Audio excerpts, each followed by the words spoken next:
새로운 하루가 시작되었습니다. 4월 5일 화요일 새벽. 오늘은 잠언 7장 말씀을 가지고 음료로 인하여 죽은 자가 허다하다, 음료로 인하여 죽은 자가 허다하다 라는 제목으로 하나님의 말씀을 함께 상고합니다. 오늘 본문은 5장부터 말해오던 음료에 대하여 특별히 전체를 할애하여 증거하고 있는데요. 1절부터 5절에서 본문은 다시 한번 지혜와 명철, 명령과 법을 가지고 살면 그것이 너를 지켜서 음녀에게 향하지 않도록 할 것이다 라고 말씀하고 있어요. 그러므로 사람은 말씀을 손가락에 메고 마음판에 새겨야 하고요. 그것에 순종하여 살되 그 말씀을 눈동자처럼 상하지 않도록 귀하게 여겨야 합니다. 사실 잠언 말씀은 전체적으로 볼 때 이렇게 하나님의 말씀의 능력을 놀랍도록 또 지속적으로 강조하고 있는 성경이죠. 잠언은 어느 장을 봐도 어느 내용을 봐도 이렇게 하나님의 말씀의 능력을 그렇게 강조하고 있어요. 오늘 본문 5절 말씀을 보면요. 시편 119편 9절 말씀이 생각나지 않습니까? 오늘 5절에 이렇게 이야기하죠. 그리하면 이것이 너를 지켜 음녀에게 말로 호리는 이방 여인에게 빠지지 않게 하리라. 하나님의 말씀을 지키게 되면 음녀에게 또 말로 호리는 유혹하는 이방 여인에게 빠지지 않게 될 것이다 라고 말씀하고 있는데요. 시편 119편 9절에 보면 청년이 무엇으로 그 행실을 깨끗하게 하리까? 주의 말씀을 따라 삼가할 것이니라. 주의 말씀을 따라 조심할 것이니라. 이렇게 말씀하고 있어요. 성경 기자는 자기가 들창 밖으로 본 한 미련한 소년에 대한 이야기를 들려주고 있죠. 그가 어둠 가운데 행하는데요. 그가 들어가는 곳은 음녀의 집입니다. 그리고 그 음녀에 대한 묘사도 굉장히 구체적으로 하고 있는데요. 그녀의 옷차림은 기생같이 예쁘게 차려입었고요. 그녀의 태도는 떠들며 돌아다니고 천박하고 예의가 없고요. 그리고 어떤 때는 누군가를 유혹하기 위해서 거리에서 서성거리고 있습니다.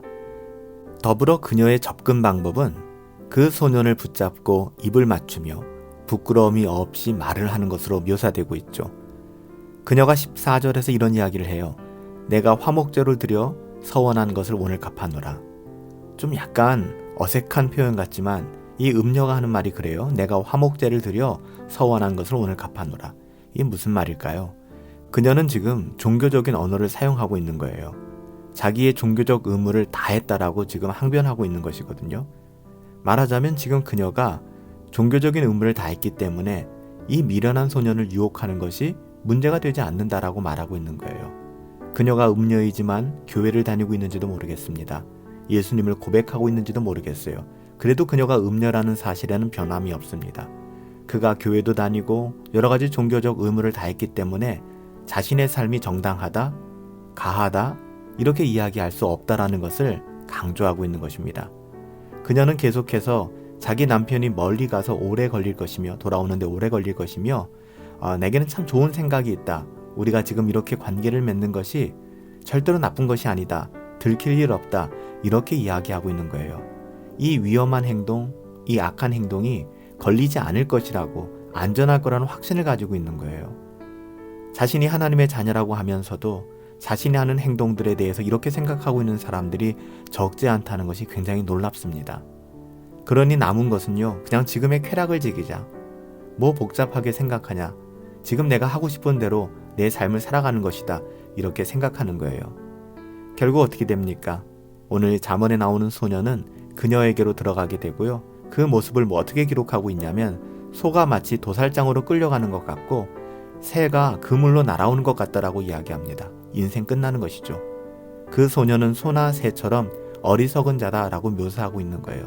더 이상 하나님의 자녀다움을 볼 수도 없고 또 경험할 수도 없는 아주 비참한 신세로 전락해버리는 것이죠. 마지막으로 성경 기자는 경고의 메시지로 이 글을 마무리하고 있습니다. 그런 음료로 인하여 죽은 자가 허다하다는 거예요. 그런 음료에게로 가서 쾌락을 즐기고 자신의 어떠함으로 자기 자신을 변호하고 변론하고 정당화하고 그럼에도 여전히 음녀들과 어울리는 그 삶에 대하여 그렇게 죽은 자가 허다하다. 왜냐하면요. 하나님의 말씀이 그들의 가슴에 없기 때문에 그들 가슴 속에 하나님의 말씀이 없기 때문에 그들은 음녀로 향하게 되는 것입니다. 비록 그들은 명예를 얻었거나 정치적인 권세를 잡았거나 공부를 많이 했거나 인생에서 어떤 성취를 했던 사람일 수도 있습니다. 우리가 그것을 부인할 수는 없어요. 비록 그것을 누리고 가졌다 할지라도 그러나 성경은요, 그들이야말로 음녀에게로 간 그 사람들이야말로 가장 어리석은 사람들이며 이 어리석은 소년, 소나 새처럼 미련한 그런 어리석은 자에 불과하다라고 선언하고 있는 것입니다. 사랑하는 성도 여러분, 음녀로 인하여 죽은 자가 허다하다, 이렇게 잠언 7장은 경고하고 있습니다. 우리 또한 이 음녀가 가지고 있던 생각처럼 하나님의 자녀라 생각하면서 악과 벗하고 있지는 않은가? 지금 당장 하나님께서 개입하시지 않는 것 같으니까 두려움도 상실한 채 우리의 뜻대로 우리가 원하는 쾌락을 쫓아 살아가고 있지는 않은가? 다시 한번 돌아볼 수 있었으면 좋겠습니다. 더불어 음녀와 같은 자들과 어울리고 그런 문화를 탐하는 사람들이 있다면 다시 한번 하나님의 은혜를 구하며 하나님의 말씀을 그 가슴에 품고 하나님의 뜻대로 다시 돌아올 수 있는 그런 회심의 삶을 살아갈 수 있게 되기를 예수님의 이름으로 축복합니다. 살아계신 아버지 하나님, 우리의 삶이 마지막 순간까지 이 어리석은 소년과 같이 되지 않도록 지켜주시되 하나님의 말씀의 능력으로 지켜주시고 우리 또한 인생의 마지막 순간까지 하나님의 말씀을 든든히 붙잡는 그런 삶을 살아갈 수 있도록 도와주시옵소서. 감사하옵고 예수님의 이름으로 기도하옵나이다. 아멘.